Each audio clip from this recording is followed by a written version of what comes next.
ప్రతి తండ్రి తన అంతిమ సంస్కారాలు చేసేందుకు కొడుకును వారసుడిగా కోరుకుంటాడు. కొడుకు కంటే కూతురేం తక్కువ కాదంటూ తండ్రికి అంతిమ సంస్కారాలు చేసిన ఘటన ఖమ్మం జిల్లాలో జరిగింది. ప్రపంచమంతా టెక్నాలజీలో ముందుకెళుతున్నా సమాజంలో స్త్రీ పురుష భేదాలు కొనసాగుతూనే ఉన్నాయి.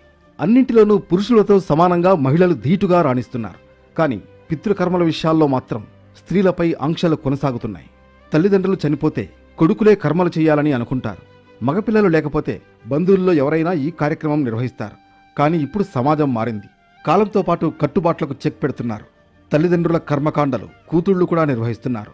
అలాంటిదే ఖమ్మం జిల్లా పెనుబల్లి మండలం బయ్యన్నగూడెంలో ఈ నెల 11న జరిగిన రోడ్డు ప్రమాదంలో శ్రీనివాసరావు అనే వ్యక్తి తీవ్రంగా గాయపడ్డాడు. అప్పట్నుంచి ఖమ్మం ఆసుపత్రిలో చికిత్స పొందుతూ ఇటీవల పరిస్థితి విషమించి మరణించాడు.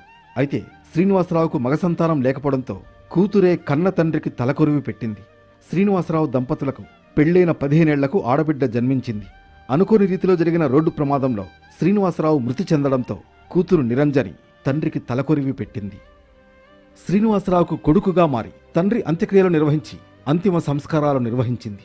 పాత ఆచారాలను పక్కన పెట్టి కూతురే అన్నీ తానే తండ్రి దహన సంస్కారాలు నిర్వహిస్తూ ఉండడంతో గ్రామస్తులు ఆమెకు అండగా నిలిచారు.